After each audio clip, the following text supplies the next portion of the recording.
A gente já tem um novo convidado aqui, apostos, então acho que eu vou trazer esse assunto para ele.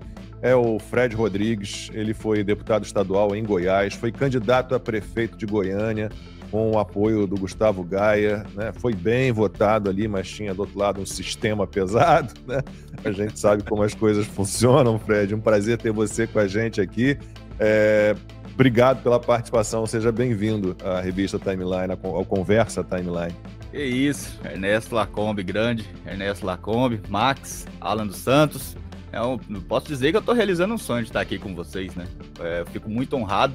Ernesto é o eufemismo, sistema pesado é eufemismo, viu, Ernesto? Foi realmente muito difícil aqui.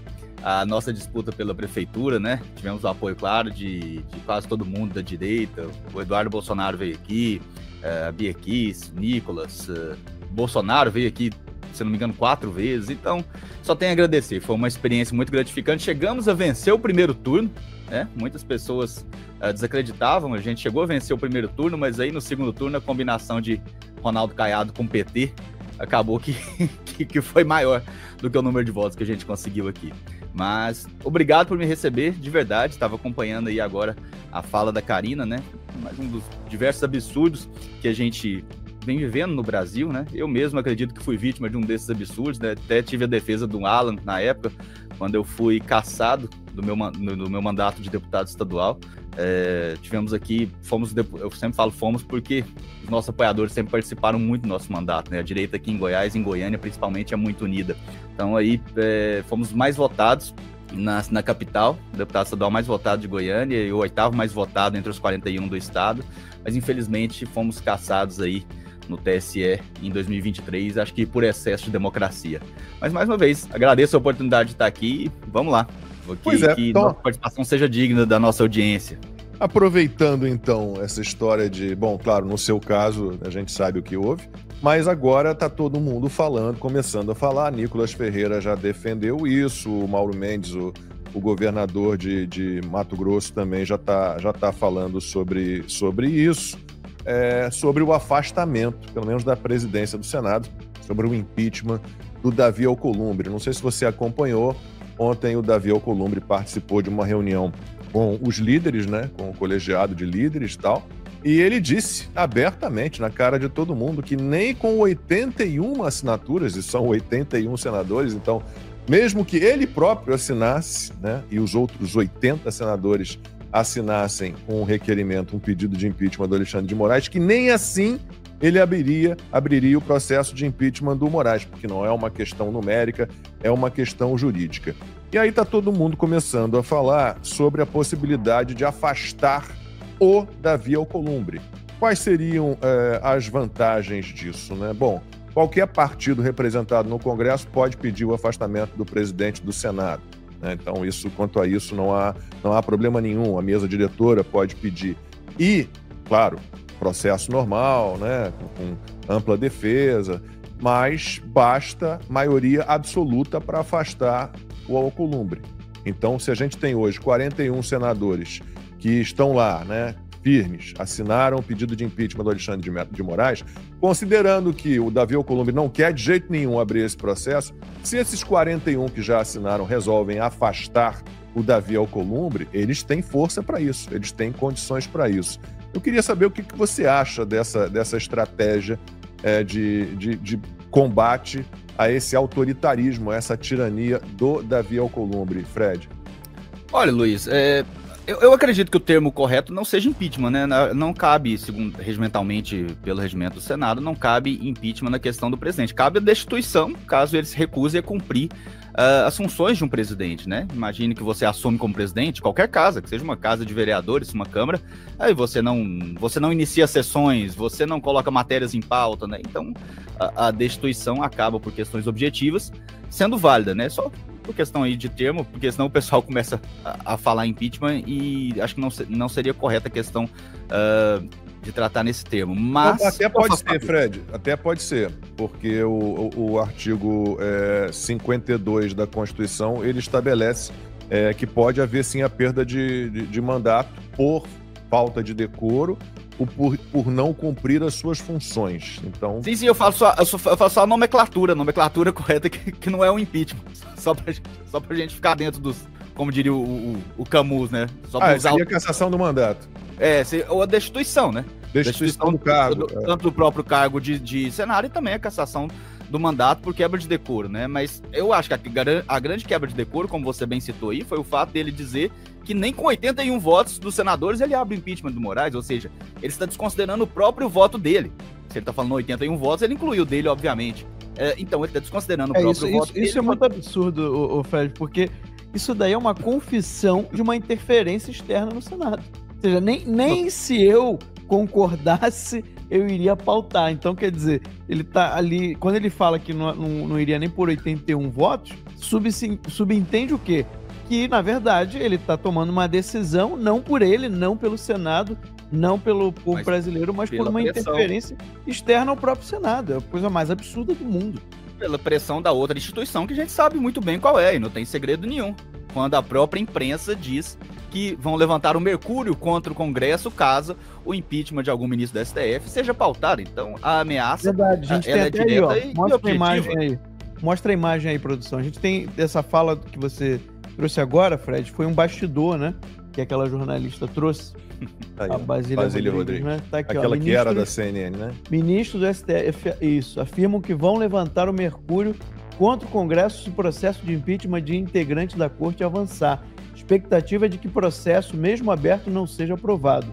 Caso contrário, magistrados destacam que podem dar andamento a julgamentos / investigações que estão pendentes contra deputados e senadores na justiça. É um absurdo isso. E acusam o Eduardo Bolsonaro de coação, né? E o que é isso aí, se não uma chantagem, grave ameaça? O que é isso aí?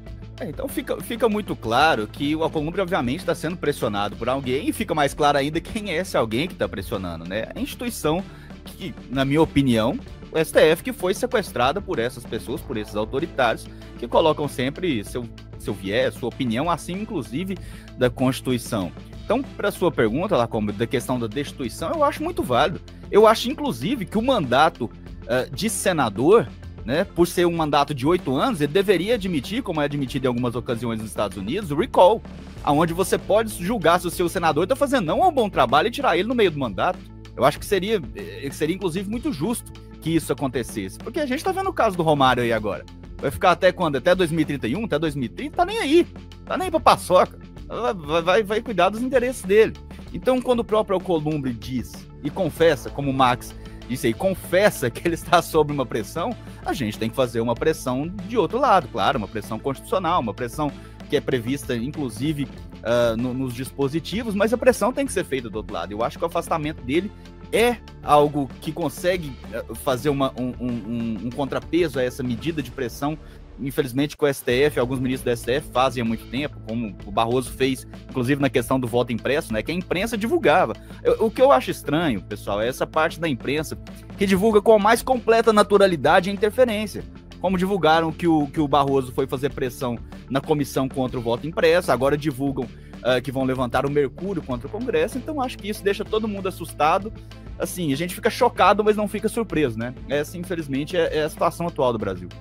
Fred, eu queria que você trouxesse um pouco pro pessoal o que de fato aconteceu com você, né? Porque nesse período de 2020 até 2025 que eu tenho denunciado, primeiro foi o Max estava com a gente ainda lá no Terça Livre. Eu fui o primeiro a noticiar que o Barroso estava fazendo uma reunião na QL4 com o Alcolumbre, o Maia, um presidente do TCU, um presidente da STJ, para caçar a chapa Bolsonaro-Mourão. E dali para cá, eles fizeram uma tentativa, em muitos casos foram exitosos, como foi no teu caso, uma tentativa de arrancar aqueles políticos que a direita conseguiu colocar. Eu queria que você pudesse, de uma maneira sintética, explicar um pouco o que aconteceu com você, por que você não está no Parlamento Estadual de Goiânia. Vamos lá, claro. Vou ser bem resumido aqui, mas é um caso muito fácil de entender, e ele choca pela facilidade de entender, ele choca pelo absurdo que foi a nossa cassação. Em 2020, eu concorri a vereador. Não fui eleito aqui na minha cidade e, terminada a campanha, prestei as contas como todo candidato é obrigado a fazer. Eu fiz uma campanha sem recursos públicos, praticamente por conta própria, então prestei as contas da forma como eu imaginei que deveria prestar as contas, né? Como eu nem gastei dinheiro público, tinha muita pouca coisa a declarar. Prestei as contas, o juiz aqui de primeira instância julgou minhas contas como não prestadas por insuficiência de documentos. Até aí tudo bem. O problema é que ele não me notificou. Eu não fui notificado da decisão que julgaram minhas contas não prestadas. Fui para a eleição de 2022 como deputado estadual. A gente, graças a Deus, conseguiu uma projeção nesse meio tempo aí muito grande e fui eleito com 42.784 votos, né, o mais votado de Goiânia. E quando eu fui assumir, a Justiça Eleitoral levantou o questionamento. Olha, você não prestou contas, então suas contas estão não prestadas. Para quem não sabe, contas julgadas não prestadas é pior do que contas reprovadas, viu? Você fica inelegível pelo prazo do mandato ao qual você concorreu. Então, eu concorria vereador, eu estaria inelegível, teoricamente, até o fim do mandato de vereador, ok? Então, eu não poderia, teoricamente, assumir o mandato de deputado estadual. Só que o nosso advogado, doutor Vitor Hugo, né, brilhante advogado do Gustavo Gaia também, levantou o questionamento. Olha, ele não foi citado, ele não foi notificado de que as contas dele foram julgadas não prestadas. Então, por próprio erro da Justiça Eleitoral, não há problema nenhum em ele assumir o cargo. Quando a gente levantou esse questionamento, o processo voltou, foi reiniciado, foi julgado na primeira instância, o juiz concordou. Olha, a Justiça Eleitoral errou com o Fred Rodrigues, ele pode assumir o cargo. Voltamos para o Tribunal Regional Eleitoral, que também a própria relatora, que anteriormente tinha negado minha admissibilidade como deputado, voltou atrás diante das novas provas e falou, não, foi a Justiça Eleitoral que errou com ele.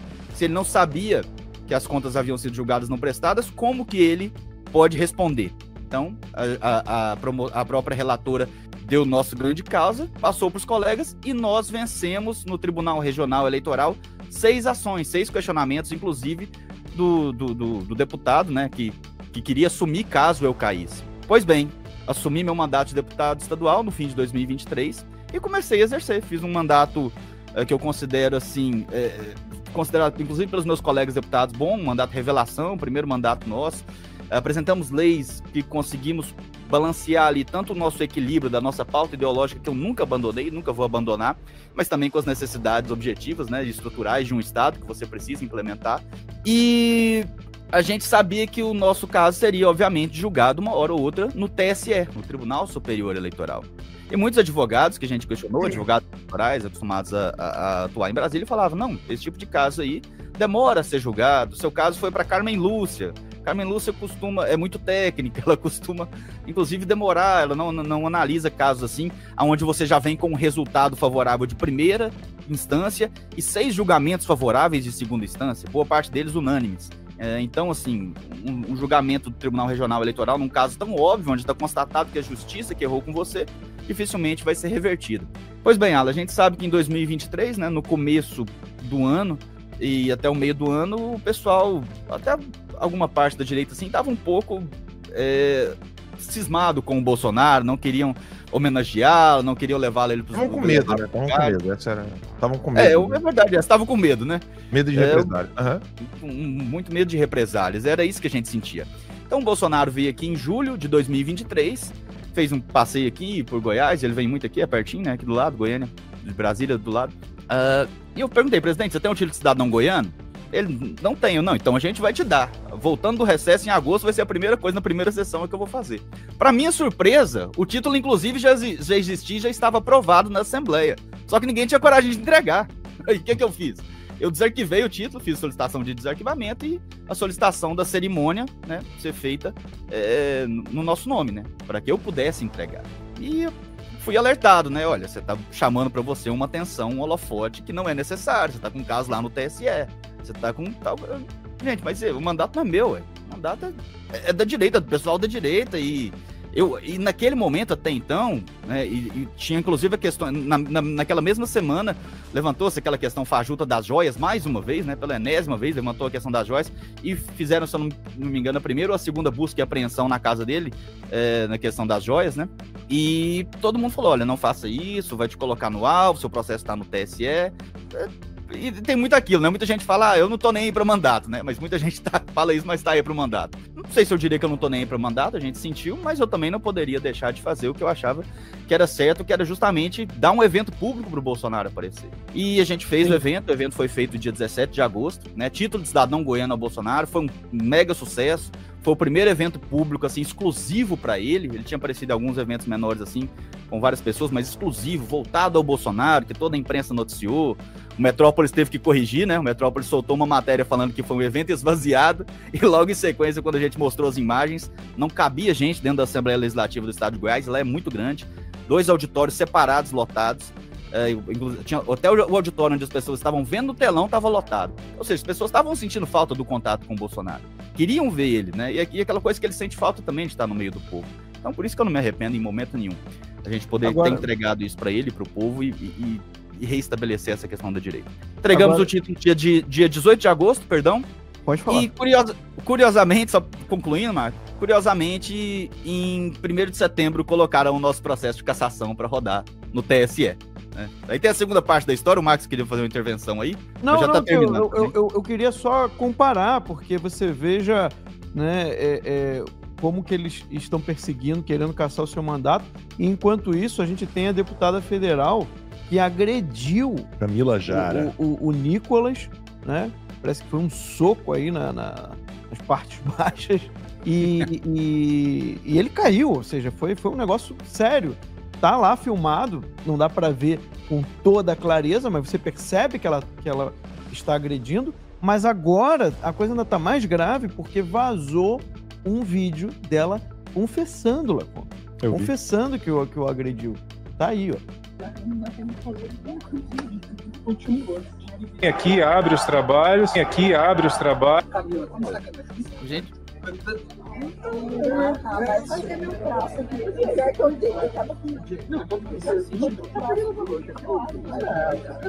ainda se faz de vítima. Agora, de você ler o que tá na legenda. Ainda se faz de vítima, né? Porque ela fala, tá com o braço faz doído. De vítima, né? Nega a imagem, né? A esquerda tem muito isso de brigar com a imagem. Ela fala, tô com o braço doído.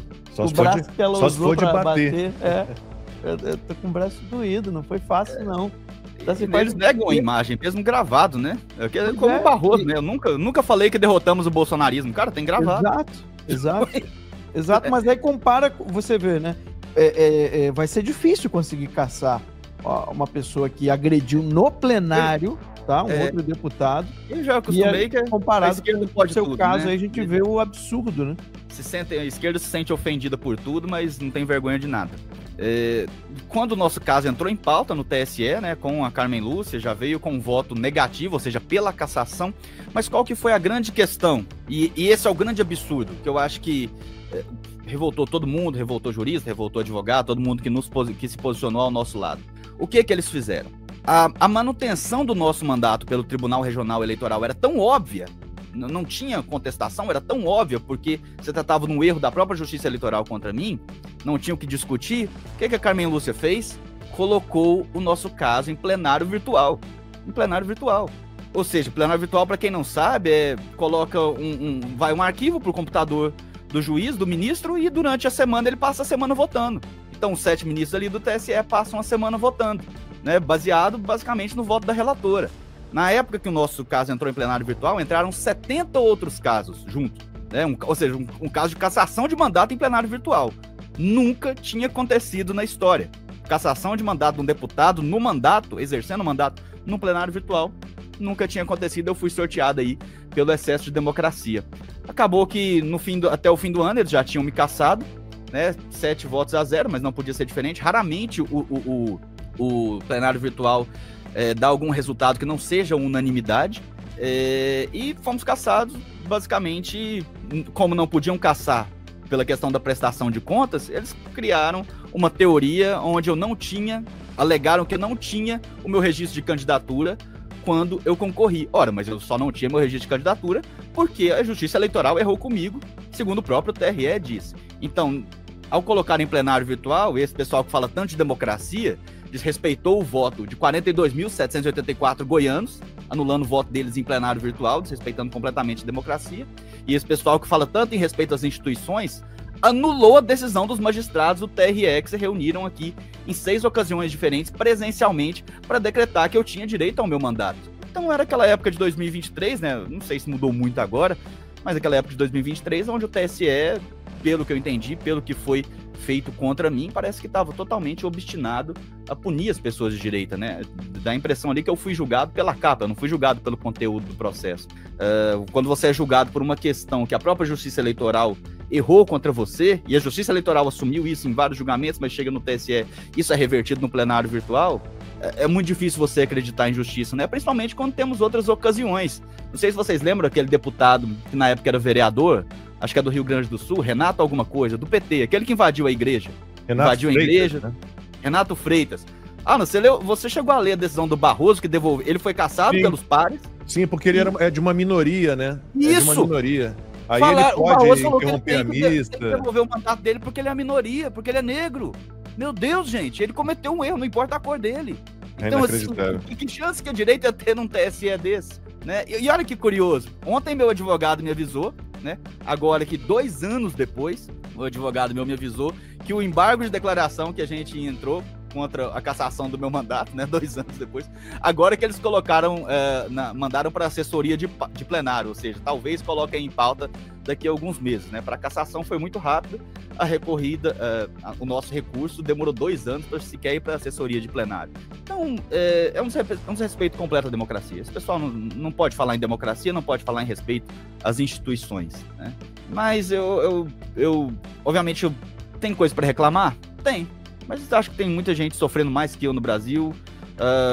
Tem irmão nosso preso aqui de Goiânia até hoje. É a própria questão, a situação do Alan dos Santos, né? E todo o pessoal que foi exilado, foi verdadeiramente exilado e é perseguido até hoje. E a imprensa trata com deboche até hoje. Então, eu optei por não ficar muito tempo reclamando, não ficar muito tempo denunciando. Não, vamos pra luta. Vamos embora. É hora de lutar agora. Não tem tempo pra parar. Valeu, Fred. Muitíssimo obrigado aí pela participação, tá? Volte sempre, cara. Tudo de bom. Agradeço, tô sempre à disposição. Valeu, obrigado, Luiz. Obrigado, Max. Obrigado, Alan. Sou fã de vocês. Sempre à disposição. Grande abraço. Fiquem com Deus. Até mais. Um abraço. Obrigado.